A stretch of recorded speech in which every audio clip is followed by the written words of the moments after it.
Саламатсыздар, урматтуу радиошылар. Парламент радиосунда күнүн тертинде программасы. Жогорку Кеңеште залкар манасчы Саякбай Каралаевдин 130 жылдыгына карата сүрөт көргөзмөсү ачылды. Анын демилгечиси Жогорку Кеңеш депутаты Жаныбек Кыдыкбаев. Албетте, бул иш-чараны уюштурууга манасчылар дагы жакындан колдоо көрсөтүшүүдө. Бул багытта маалымат алуу үчүн студияга чакырып жаткан мейманыбыз Манас Улуттук академиясынын президенти, филология илимдеринин доктору, белгилүү манасчы Таланталы Бакчиев. Таланталы мырза, ушул иш-чаранын мааниси тууралуу адегенде айтып берсеңиз. Үйлөө үчүн мүмкүн тартылган сүрөттөр. Анан ошол сүрөттөрдү мына биз азыр коомчулукка тартылып атабыз. Келечекте Тарых музейи менен азыр сүйлөшүүлөр жүргүзүп атабыз. Тарых музейине да коебуз. Президенттик администрацияга коелу деген ниетибиз бар. Себеби Саякбайды коюудан койгондон бул уяла турган иш эмес да. Бул сыймык.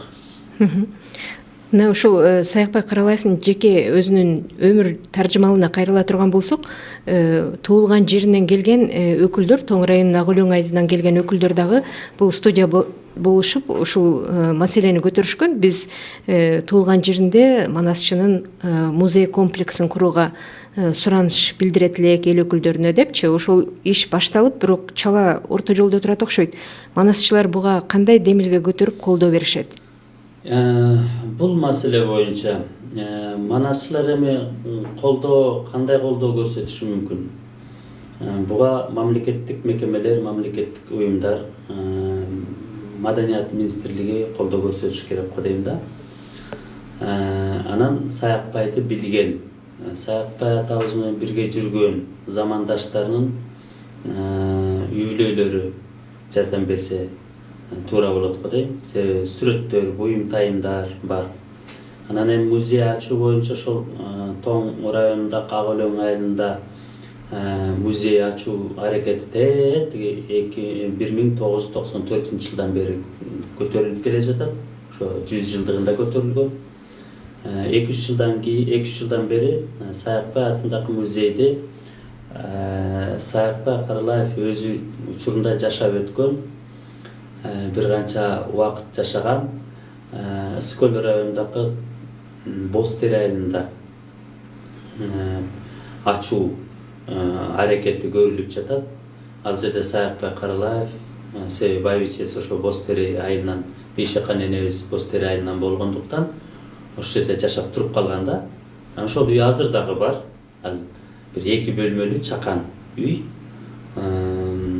Эч кандай мындай оңдоо түзөтүү иштери жүргүзүлгөн эмес. Косметикалык ремонт калыбында турат, жакшынакай сакталып турат. Мына ошол үйдү да музей кылалы деген аракетти азыр жээн небереси көтөрүп атат.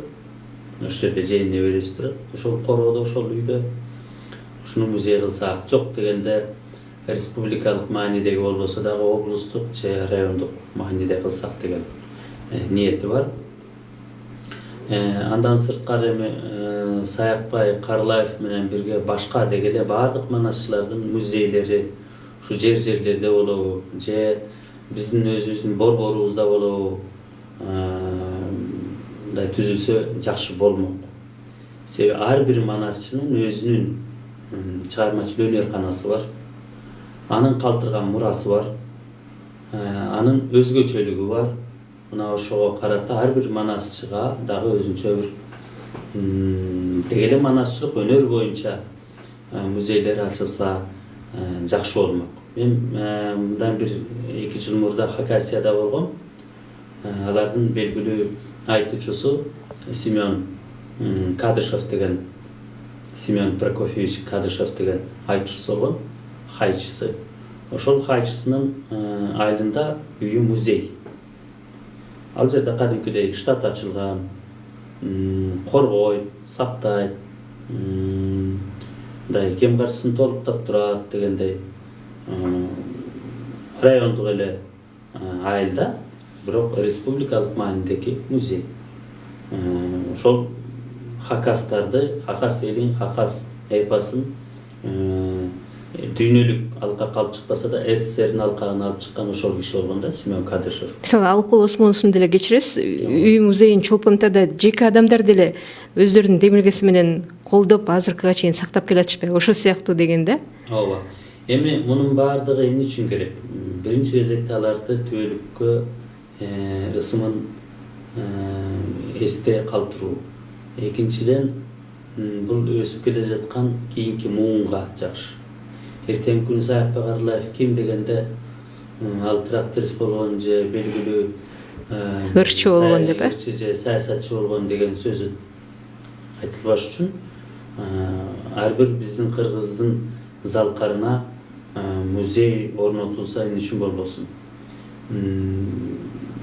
Ошол Кыргызстанды дүйнөгө тааныткан, СССР маалында СССРге тааныткан инсандарга музей арнап түзүлсө жакшы эле болмок. Бул келечек муун үчүн. Баягы ит атасын тааныбайт деген абалды ошол кейипти кийип калбаш үчүн. Саякбай Каралаевдин эң бир айырмачылыгы, мисалы Тоголок молдо деле манас айта билген, бирок анын бир артыкчылыгы жаза билгендигинде деп. Ал эми Саякбай Каралаев кат тааный албаса деле, мисалы Тоголок молдого салыштырмалуу ошончо 500 миллион миң сапты кантип 1,5 миллион сапты дегеним да, кантип эс тутумга туюп калды деген чоң бир сыйкырдуу суроолор бар да. Бул эми феномен да, бул чын эле феномен. Анан кызык нерсеси, бүгүн бир окуяны айтса, ошол окуяны эртең эле таптакыр башкача кылып айтып коюш ыктымал эле да. Бул чын эле тубаса ошол адамга мүнөздүү өзгөчө касиет. Жаттаган болсо бир окуяны 5 жолу сурасаң 5 жолу бирдей кылып айтып берет эле да. Бир окуяны концерт учурларында, гастролго чыккан учурларда бир күндө 1-2 жолу айткан учурлары болгон да. Бир окуяны. Же болбосо бир окуяны улаган учурлары болгон. Анан кайталанган эмес. Демек ушул феноменалдуулук ушунда турат. Адамдын феноменалдуулугу ошондо турат. Бул өзгөчө, бул табигый экендигин көрсөтүп да.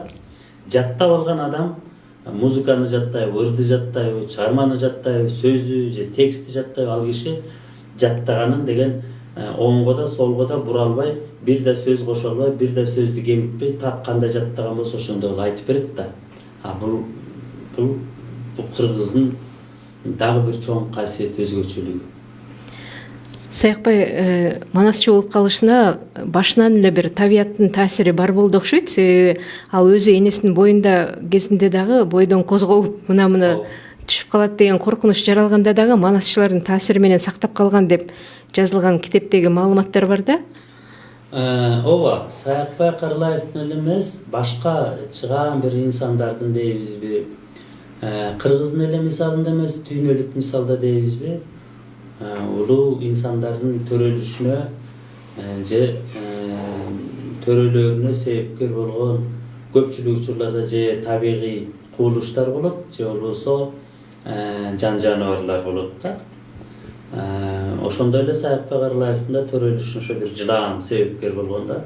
Энесинин бутуна оролуп уктап жаткан жерден анан ошол жылаандын көргөндүгүнөн баягы чоочуп ойгонуп, анан мөөнөтүнөн мурда толгоосу келип анан төрөп коюп атат да.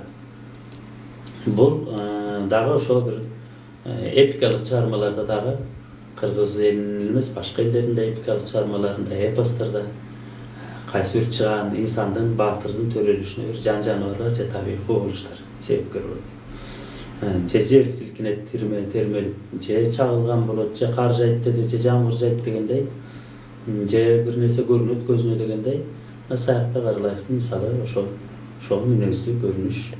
Анан дагы бул манасчынын жанагындай 3 илтикти бирдей айтып калгандыгынын да бир айырмачылыгы, жана каныке энеге жолугуп 5 бармактай жеп, таруусун таруудай чайнагандыгы дагы өзгөчөлүк болушса керек, Эми Саякбай Каралаевдин чыгармачылыгындагы манас эпосы же Саякбай Каралаевдин варианты дейли, бүгүнкү күндө эң толук вариант болуп эсептелинет Манас эпосунун. Андай варианттар бизде саналуу эле. Мисалы Сагынбай дегенибиз менен Сагынбайдын варианты да толук эмес. Манасы жазылып калынганы менен Семетей Сейтеги жок же башка бөлүктөрү жок. Толук варианттарда мына Саякбай Карылаевдин варианты толук. Толук эмес, андан ашык керек болсо. Манас, Семетей, Сейтек, Сейтектин уулу Кенен, Кененден Алым Сарык, Улан Сарык деген текстер бар. Ал эми кийинки вариант мына Мамбет Чокморовдун варианты толук болуп эсептелинет. Манас, Семетей, Сейтек. Ал дагы оңой олтон вариант эмес, 397 000 саптан турат. Саякбай Карылаевдики 500 553 саптан турат. Андан сырткары Саякбай Карылаевдин дагы бир өзгөчөлүгү бул эртөштүк вариантын, эртөштүк эпосунун вариантын, толук вариантын бизге жеткирип берди. Жеткирип берип атат да. Эгер дагы чейин эртөштүк эпосу жомоктук, чечеби жомоктук деңгээлде же уламыш деңгээлинде айтылып келген болсо, Саякбай Карылаев аны ырга салып туруп, анан көлөмдүү классикалык формадагы толук кандуу баардык шарттарга, принциптерге жооп берген эпос кылып бизге тартуулап берип атат. Анан толук эң негизгиси. Эртөштүк өзү кыргыздыкы дегенибиз менен башка элдерде да кездешет. Мисалы Сибирь татар элдеринде бар, казак элинде бар. Ал эми кыргыздыкы ошолордун ичинен дагы, ошолордун арасында дагы толук вариант жана эң көлөмдүү вариант версия болуп эсептелинет. Андан сырткары Саякбай Карылаевдин башка дагы поэмалары, эпостары бар. Бул Делдеш Баатыр, Томор Мерген, андан сырткары Азапты көп көргөн деген, Азапты көп көргөн Кубат деген чыгармасы бар. Эстен кетпейт, Унутулгус күндөр деген чыгармалар бар. Граждандык согушка катышкан учурларын, андан кийинки учурларды, бала кезиндеги учурлардын баардыгын ошо ал киши жазган эмес, бирок ошо жазганды билген профессионал жазуучулар анын оозунан же магнитофонго түшүрүппү, кагазга түшүрүп анан китеп болуп жарык көрдү. Дээрлик баардык чыгармалары 50-60 жылдары жарык көргөн, көзүнүн тирүүсүндө. Анан биз кийинчерээк ушу 2014-жылы Саякбай Карылаевдин 120 жылдыгына карата ошонун баардыгын, ушу баардык чыгармаларын, Манас, Семетей, Сейтек, эртөштүктөн сырткары баардык көркөм чыгармаларын топтоп туруп бир чоң китеп кылып чыгарганбыз. Саякбай Манас фондусу. Мен анда ошо Саякбай фондусунда жетекчи болуп иштеп жүргөм. Андан кийин мына быйыл дагы ошол чыгармаларын кайрадан дагы оңдоп, тактап туруп 3 том кылып өзүнчө чыгаралы деп атабыз. Анан ал кезде деген баягы чакан тираж менен чыккан, быйыл болсо мындай көлөмдүү кылып, тиражын көбүрөөк кылып туруп, баардык жогорку окуу жайларын, орто окуу жайларын, китепканаларына тараталы деп атабыз. Себеби анда көптөгөн биз эске аларлык, же болбосо таалим аларлык, же болбосо үйрөнө турган жагдайлар бар. Мисалы эле куштун бир 50-ге жакын түрүн атап өтөт. Анын баардыгын сүрөттөп өтөт. Тайгандын тапталышын, тулпардын тапталышын, бүркүттүн тапталышын жолдорун баяндап берет. Бул менимче бир этнографтар үчүн деле кыргыз, карапайым кыргыз журтчулугу үчүн чоң сабак болуп бере ала турган чыгармалар. Мына азыр сөз арасында белгилеп кеттиңиз, ушул Саякбай Карылаевдин жарандык согуш учурунда дагы катыштыгы бар болуп, элге мындай патриоттук духту күчтөндүрүп турган деп. Улуу ата мекендик согуш жылдарында дагы анан алардын жанагындай дикадага барышы дагы Союз учурундагы Каралаевдин таанылышына бир топ жол ачып койду окшойт, Биз мына быйыл Кара Кыргыз автономиялуу облусунун түзүлүшүнүн 100 жылдыгын өткөрүп атабыз. Мына ошол облусубуздун түзүлүшүнө Саякбай Карылаевдин да түздөн-түз тиешеси бар. Андай кишилерди табуу мындай оңой олтон иш эмес. Чыгармачыл инсандардан мына Саякбай Карылаев биз билген аттуу баштуу чыгармачыл инсандардан граждандык согушка катышуу менен ушул өрөөндү актардан, басмачылардан, же болбосо совет бийлигинин түзүлүшүнө каршы чыккандардан тазалоо аракетинде совет бийлигинин орнолушуна себепкер болгон Фрунзенин аскеринде служит эткен, кызмат өтөгөн Саякбай Карылаев. Биягы чыгышы Украинага чейин барган, Харьковга чейин барган, батышы. Биягы болсо Алтайга чейин барган Саякбай Карылаев. Ошол аскерге катышып, жөн эле катышпастан жоокер катары катышып, ошол катышып жүргөндө дагы манасын улантып айтып, элдин жоокерлердин духуна дух кошуп, кубатына кубат, демине дем кошуп берип турган да Саякбай Карылаев. Анан ошол себептүү дагы мына быйыл да ошо Кыргыз автономиялык облусунун түзүлүшүнө карата дагы ушул көргөзмөнү өткөрүп жатабыз. Себеби Саякбай Карылаев ага түздөн түз катышы да тиешеси бар. Ал граждандык согуштун катышуучусу. Андан сырткары Маман айылынын сельсовети болуп иштеген. Андан сырткары өмүр бою Манасты айтып, даңазылап кыргыздын жоокерлигин, баатырдыгын, кыргыздын эгемендүүлүгүн, эриктигин, духун баяндап айтып келген адам. Анан бул түздөн түз катыша турган. Андан сырткары Саякбай Карылаев улат эмекеңи согушка дагы барып бир нече ирет, ушу фронтко барып бир нече ирет манас айткан. Ошол Панфилов дивизиясынын чабуулунда, ошо чабуул болоо аралында дагы манас айтып келген. Бул даана жоокер болгон, мылтык кармагандан же мылтык менен аткандан коркпогон, тайманбаган. Өзү дагы ошо жоокердикти даңазылап айткан, өзү да ошо жоокер болгон.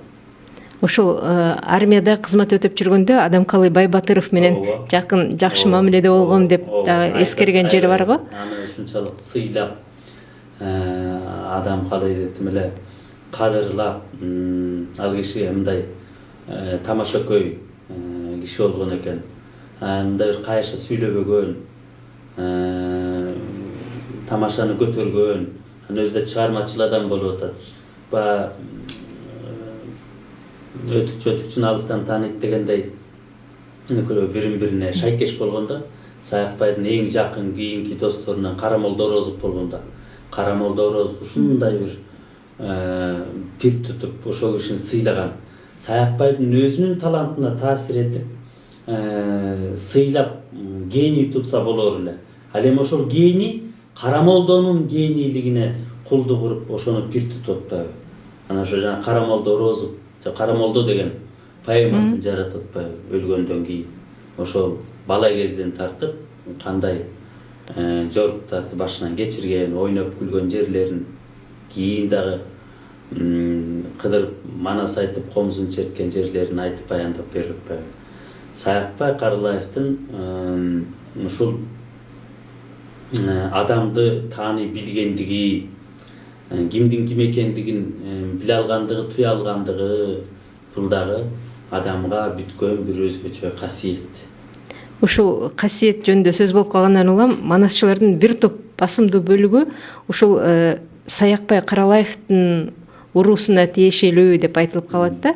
Чындап эле ушундайбы? Бул боюнча айта кетсек, Саякбай Карылаев өзү жалпы Көлдө Бугу деген чоң уруу бар. Бул бир системага кирген чоң уруулук тайпа. Ошо Бугу уруусунун ичинде Арык Мырза тукуму деген бар. Ал да бир чоң уруу болуп эсептелинет. Анын калкы көпчүлүгү Ак Суу районунда жана Тоң районунда жердейт. Ошол Арык Мырза тукумунун ичинен Саргалпак деген уруп бар. Ошо Саргалпак уруунан Саякбай Карылаевдин төрөлгөн, туулган, келип чыккан уруусунан Арык Мырза тукумунан Салкар Чыгаан алып манасчылар чыккан. Бул да кызык, эмне үчүн ошондой? Мисалы биз билген чоң баш Biz Tınыбек deybiz, Tınыбек ошол чоң баштан бар таалим алып атат. Ошондуктан биз Тыныбектин манасчылар мектеби эмес, чоң баштын манасчылар мектеби деп айтышканыбыз туура болмок. Акылбек манасчы, Чойке манасчы, Шаабай манасчы, Азиз манасчы, Мамбеталы, Кайдуу, жана Карасаев тамшанып Кайдууну көргөндө таң калып атпайбы? Ошо Кайдуудан барып Мендирманды кийин жазып кетип Касымалы Жантөшүп. Мына ушундай залкар манасчылар чыккан экен, болгон экен. Бул уруудан бул уруунун өзүнүн ошо арык дегени жана худой деген орусча маанисин айтканда арык дегендиктен эмес, бул аруу деген сөздөн келип чыккандыгын билсе болот. Себеби арык, аруу деген эки маанилүү сөз. Бул аруулукту, пакизалыкты, тазалыкты түшүндүргөн маани. Мисалы биз менен тектеш болгон элдер Хаказ, Туа элдеринде аруу деп, биз аруу десек, алар арык дейт. Арык. Мына мүмкүн ошондуктан бул уруудан көп чыган инсандар чыккан. Ошол эле биз айтып аткан көлдүн 7 акесинин бири Кыдыр аке. Жалгыз ушу Жети Суу облусунан Петербургка барып Госдумага депутат болуп атат. Падыша Романов Татьяна Настасянын 3 жылдыгына барып Жолборстун баласын тартуу кылып берип атат. Падышанын алтын медалына татыктуу болуп атат. Бул жерде болсо болуш кызматын аткарып атат. Ыбырай Тумановна белгилүү. Ушунда Сталиндик сыйлыкка бир нече ирет көрсөтүлгөн. Азыркы кечиресиз, азыркы тил менен айтканда Жогорку Кеңештин тарыхына келгенде да сөзсүз түрдө Кыдыр акени эскербей койбойбуз да. Анткени ошон азыркыча айтканда депутат сыяктуу миссияны аткарган да. Кыргыздан чыккан биринчи парламентарий Кыдыр аке Байсариев болгон. Ал мындай жергиликтүү эмес, ал эл аралык делегат катары шайланды. Империянын алкагында болот. Ошол кездеги Орусия империясынын мамлекеттик думасына депутат болуп барат. Делегат болуп да барганда. Мына бул жагы. Андан сырткары ошол уруудан бир катар дагы чыган инсандар мынакей Мамакеев, Мамбет Мамакеев аксакалыбыз. Ал уруудан мына Шаабай Азизов, Чойке манасчы чыгып атат. Эми бул урууга эл ичинде айтылат, даанышмандык менен сөздү, өнөрдү берген экен дейт. Бул тукумга даанышмандыкты, сөздүн улугун, анан өнөрдүн улугун берген экен дейт. Мүмкүн ошондойдур чын эле. Ошол уруудан жанагындай жогоруда айтып өткөн улуу инсандар. Таланталы мырза, аккан арыктан суу агат дегендей, ушул уруудан чыккан таланттуу, касиеттүү адамдар жөнүндө айтып атасыз. Бирок мына манасчылардын ичинен Сагынбай Орозбаковдун 2 кызы дагы манас айтып, бири ушул касиетти көтөрө алыппы же көтөрө албайбы, көз өтүп кеткен деп, экинчисине жок айтууга туура келбейт деп атайын эле тыюу салган сыяктуу. Ал эми Саякбай Каралаевден ушул өнөрдү улап кетчүлөр байкалат бекен, жокпу? Эми жок деп айткандан коркот киши. Азыркы барлардан, балдарынан эми эл алдына чыгып айткандары жок чын эле. Бирок эми баягы илгери үмүт чыгаар. Саякбай Каралаев өзү өнөрдү ушу чоң энеси Дакиш Байбичеден угуп билип, ошол киши себепкер болгон экен. Суранчы деген манасчы себепкер болгон экен. Дыйканбай манасчы себепкер болгон экен. Чойке манасчы себепкер болгон экен. Демек, бул өчпөй турган, сүзүлбөй турган касиет болуш керек. Негизи бул манасчылык өзү тукум кой турган касиет болуп атпайбы? Анан келечекте үмүт кылабыз. Мына Саякбай Каралаев демекчи, бул улуу инсанга Жогорку Кеңеш кайдыгер караган жок, анткени минтип көргөзмөсүн уюштуруп атат. Ал эми буга чейинки аткарган иштеринде Манас эпосун ЮНЕСКОнун тизмесине киргизүүдө дагы Жогорку Кеңеш депутаттары демилге көтөрүп, ошол эле учурда мына Манас театрдын ачылышына дагы бирден бир себепчи болгондор дагы ушул жогорку кеңеш депутаттары деп билебиз. Сиздин кошумчаңыз? Эми жогорку кеңеш бул эл өкүлдөрүнүн Бийик трибунасы. Бийик трибунасы мамлекеттин бир бутагы болуп атат да. Анан депутаттар ошону айтпасаң да күнөө болмок. Миңдеген элдин үнү болуп, сөзү болуп, көзү, тили болуп атат. Туура айтасыз. 2013 жылы Манасты ЮНЕСКО каттоого дагы ошол депутаттар себепкер болгон. Карганбек Самаков, Каныбек Иманалиев, ушулар себепкер болуп, ушулар каржылап, колдоп, аягына чейин чыгарып, андан сырткары Манас боюнча мыйзамды дагы 2011 жылдагы ошо депутаттар себепкер болгон. Манас күнүн 4 декабрда белгилеп калдык, ошо сунуштаганда 4 декабрда ошо ЮНЕСКОга кабыл алынган күнү эле да депутаттар себепкер болгон. Анан эми депутаттар мындай ишти кылбаса күнөө болмок. Парламентарийлерге, депутаттарга мен жеке өзүмдүн атымдан, Манас Улуттук Академиясынын атынан, ошонун ичинде Жаныбек Кыдыкбаев мырзага дагы мен терең ыраазычылык билдирем. Бул жеке бир адамдын өнөр-канасын алып чыгып атканы менен бул мамлекеттик мааниге ээ нерсе. Бул улуттук мааниге ээ нерсе. Анан улуттун желегин, улуттук маанидеги ишти алдыга сүрөп, ошогондай сүрөөнчү болуп, демилгечи болуп бербесе дагы туура эмес. Мен айтар элем, ошо Жаныбек мырза Кудай иши оңунан кылсын, ишин илгерилетсин. Себеби өзү дагы ошол Манастын айылынан болуп атат. Ошо Манас атабыздын касиети колдосун демекчимин. Программанын соңунда жыйынтыктоочу суроо болсун. Мисалы, парламенттин ишбирдүүлүгүндө кыргыз элин дүйнөгө тааныткан адабиятчыларыбыздын бири залкар жазуучу Чыңгыз Айтматовдун атындагы эл аралык сыйлык бар. Ал эми ушул дүйнөлүк алкакка кыргыз элин тааныткан Саякбай жөнүндө кандай пикир кошумчалайт элеңиз? Мен айтар элем, мындан 2 жыл мурда мен Саякбай Каралаев атындагы эл аралык сыйлык уюштуруу боюнча баардык документтерди топтоп, жобосун түзүп туруп, министрлер кабинетине жана президенттик администрацияга берген элем. Алар карап атат. Дагы канча убакыт карайт билбейм, бирок учур келип калды. Мен баягы илгери үмүтүмдө ушу быйыл 130 жылдыкка карата Саякбай Каралаевдин эл аралык сыйлыгы түзүлсө, негиздесе жакшы болмок. Кыргызстандын бир гана эл аралык сыйлыгы бар, ошол Чыңгыз Айтматов атындагы. Аны да ошо парламенттер аралык ассамблеянын, КМШнын түзүлгөн.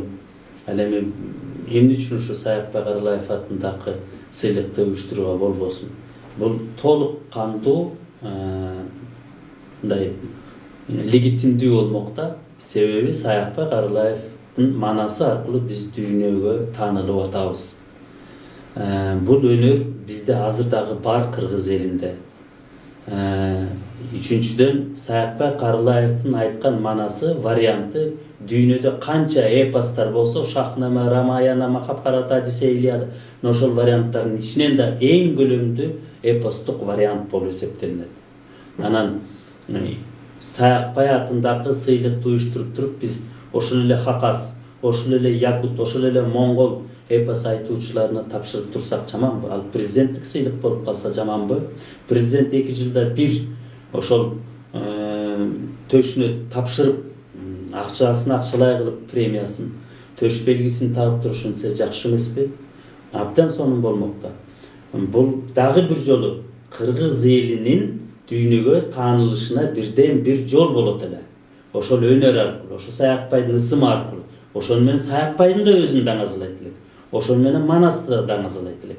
Эми бул бир коомдук ишмерби же бир бизнесменби чыгарып анан өзү түзсө деле болот эле. акчасы эми баягы карга чокубай турган акчасы бар болсо дагы, бирок бийлик кылса муну сонун болот эле да. Бийликтин колу менен берилсе жакшы болмок деп айтар элем. Бул аброй гана алып келет эле.